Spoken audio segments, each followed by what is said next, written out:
is growing a little too fast.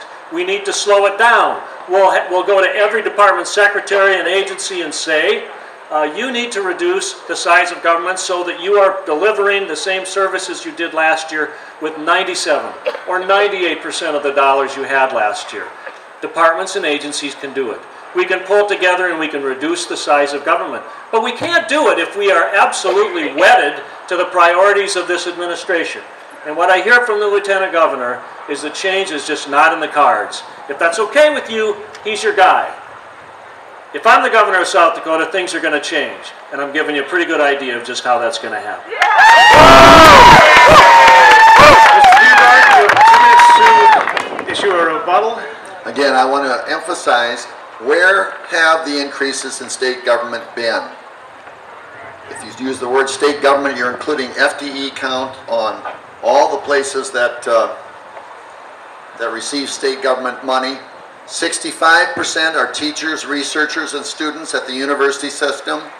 8% of those numbers existed already. 6% of the employees are at the Homestake mine. Do you want to cut our investment in the potential to have the first national laboratory in the United States and the tremendous cutting-edge research that would be done by high-class physicists and our own students, hopefully, as well?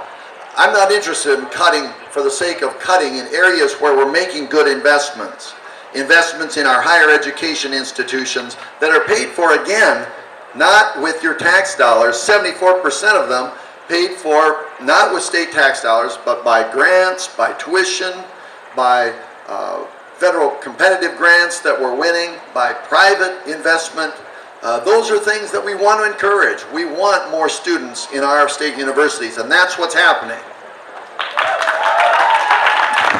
Scott Heidepin, 2 minutes. Thank you. Here's the problem with the Lieutenant Governor's thinking. He trots out something that is good. He suggests that I'm not in favor of it, like Dussel or like the deep underground mine. Here's the problem with that thinking. A good manager understands that if your priorities change and something's important and you want to devote more resources to it, and that happens all the time, it happens on the farm, happens in government, but if you do that, you have to reduce somewhere else in the operation. You can't just keep growing as something develops and your attitude changes. This year it's Dussel, next year it's something else. That's not the way to run a government efficiently. It cannot work that way, or it will grow in an unsustained pattern, which is what we have in South Dakota today. If there are important changes and priorities, and of course there are, then we have to shrink the size of government elsewhere. And the best way to do that is to instruct department heads and agencies that they've got to do as good as they did last year with 98% of the resources. You can do that on the farm if you had to. Why can't we expect that of the bureaucracy? Next question from the audience. Can someone please bring me a corn dog? Wait a minute. How'd that get in there? That smell is killing me. This is scheduled to be a 90-minute debate, if you will, and I know that at 2:30 was going to be our time, but we started late, so can we go past 2:30, or is it going to be like vaudeville where somebody brings a cane and... No, we got scheduled. Okay, all right, thank you, and we'll just keep the questions coming, as many as we can get in. I don't know, it's God saying, get off the stage. This question concerns funding for township and county roads. What are your thoughts? And Scott Heidepin, you're up first. Well, the first thing I'd do is I would stop flying around in state-owned airplanes, sell some airplanes, and try to fix the crumbling farm-to-market roads and bridges that we have in this state. Again, that's a question of priorities, and we just have to change priorities and stop wasting money the way that we are.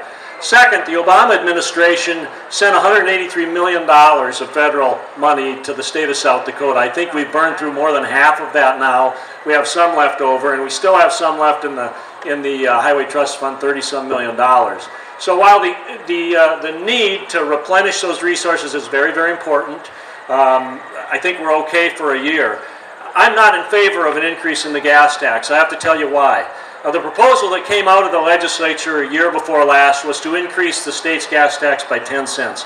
Then there were varying other versions, 5 cents, 3 cents, I think Senator Knudsen proposed. But the problem is that when we do that, every state around us has a relatively competitive state gas tax. I think Wyoming's 18 cents, North Dakota 19 or 20, Nebraska, Iowa, Minnesota about the same. If we jack up our gas tax, then suppliers at the perimeter of the state are at a real competitive disadvantage. I think the better approach to take in terms of gas tax is a federal approach, which tries to do it regionally in terms of federal taxation, and that would be the best thing to do. Of course, whenever we do that, we as South Dakotans have to be very, very careful that we are understood and that there is a sensitivity about a rural state and the number of miles of road per population. And that, of course, is a federal responsibility, but the governor of South Dakota can play a part in that conversation. Same question for you, Dennis Dugard. What about funding for township and county roads? Well, first of all, I want to address the first misdirection by my opponent, the issue of the state airplanes. He's brought up twice. He claims there's 10 state airplanes that the governor uses. That's not true. The number of planes that the governor has available has been reduced during the Rounds administration. He has, for the entire executive branch, 3 airplanes, and then there's 1 airplane that the Highway Patrol, or excuse me, Game Fish and Parks uses for predator control, and then the Highway Patrol has an airplane. Those are the airplanes that we have. I just looked at our insurance listing. That's what we've got. There are a number of planes that are used in our state university systems to move in connection with our aeronautics program. We've had donations of planes like that. But to suggest that we have 10 planes and that we're flying and flitting around the state at will, willy-nilly, that's just wrong. It's a misdirection. Secondly, and I do think South Dakota may need some planes. I don't know that that's true. I haven't experienced the job. I'm hoping to experience the job, but I don't think we can go back to horse and wagon either. You got to get around. It's a big state. And so I don't begrudge the notion that in some cases it's important and efficient to fly. The question, though, was about local roads. Again, I don't support raising the gas tax nor raising license fees. I think during this economic recession, the last thing that we need is to raise any kind of taxes, and so I would not be in support of that. 2-minute rebuttal, Scott Heidecker.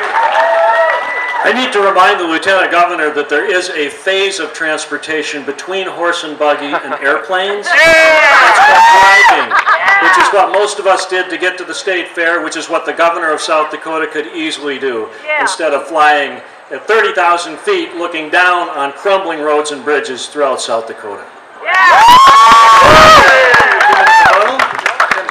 I agree that driving is the main way that the governor will be moving around this state, and if anyone questions whether or not I'm willing to drive, I invite them to look at my driving record. And I'll also let you know that in the 20 years I worked at Children's Home Society, I probably put on 40,000 miles a year, crisscrossing South Dakota. I'm willing to do what it takes to get around South Dakota and put in long hours to do it. Sell the plane. All right, next question, and Dennis Dugard, you'll have the first response. How will you ease the tax burden on landowners with regard to the opt-outs that go to school districts? Right now, you know that the state of South Dakota has a funding formula system that equalizes the amount of money each school district has for each student. The traditional means of paying for schools in South Dakota has been property taxes, and in 1995 that was changed so the state would share some of that burden through other general fund revenues. And the way that was changed was designed to equalize funding to all students. So if you're a student in a school district that has relatively low property values, and so you tax that property and you can't raise a lot of money, then the state contributes more money to that district so that that student receives, or that school district receives from those two sources, $4,804 is the without the small school factor involved, $4,804. So each student around the state would receive that from a combination of property tax